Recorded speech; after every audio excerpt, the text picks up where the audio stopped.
নমস্কার বন্ধুরা, তোমরা কেমন আছো? আমিও ঠিকঠাকই আছি। তো চলো মিষ্টিটা বানানো যাক। প্রথমে এক বাটি গোবিন্দভোগ চাল নিয়েছি। এবার হালকা করে ধুয়ে শুকিয়ে নেব। এবার যে পাত্রে মিষ্টিটা ঢালবো সেই পাত্রে একটু ঘি মাখিয়ে রাখছি।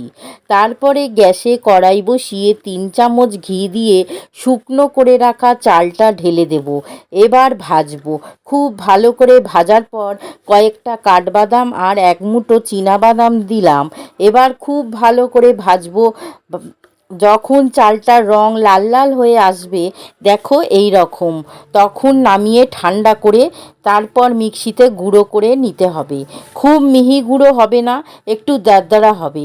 তারপর আবার কড়াই বসিয়ে খুব সামান্য 2 চামচের মতন জল দিয়ে 1 বাটি চিনি দেব, ক্যারামেল করে নেব। দেখো কত সুন্দর রং হয়েছে। এবার 500 দুধ অল্প অল্প করে দেবো আর নাড়বো। তারপরে সব দুধটা দেয়া হয়ে গেলে একটা প্যাকেট গুঁড়ো দুধ দিয়ে ভালো করে মিশিয়ে নেব। তারপর চালের গুঁড়োটা অল্প অল্প করে দেব আর মেশাবো। সবটা মেশানো হয়ে গেলে সামান্য লবণ দেব। তারপর 2 চামচ ঘি দেব। আর আবারও নাড়তে নাড়তে যখন সব থেকে থকথকে হয়ে আসবে, তখন যে পাত্রে ঘি মাখিয়ে রেখেছিলাম সেখানে ঢেলে দেব। তারপর একটা চামচের সাহায্যে চেপে চেপে শেপ দিয়ে দেব। এবার আধ ঘন্টার জন্য সেট হতে দেব। তারপর দেখো কত সুন্দর সেট হয়ে গেছে। একটা থালা দিয়ে উল্টে বার করে নেব। এবার চৌকো শেপের কেটে নিচ্ছি।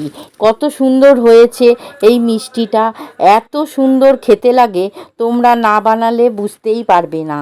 চটজলদি মিষ্টি খেতে ইচ্ছা হলে বানিয়ে নিতে পারো। খেতে দুর্দান্ত হয়। গোবিন্দভোগের চালের গন্ধ, ঘিয়ের গন্ধ দারুণ।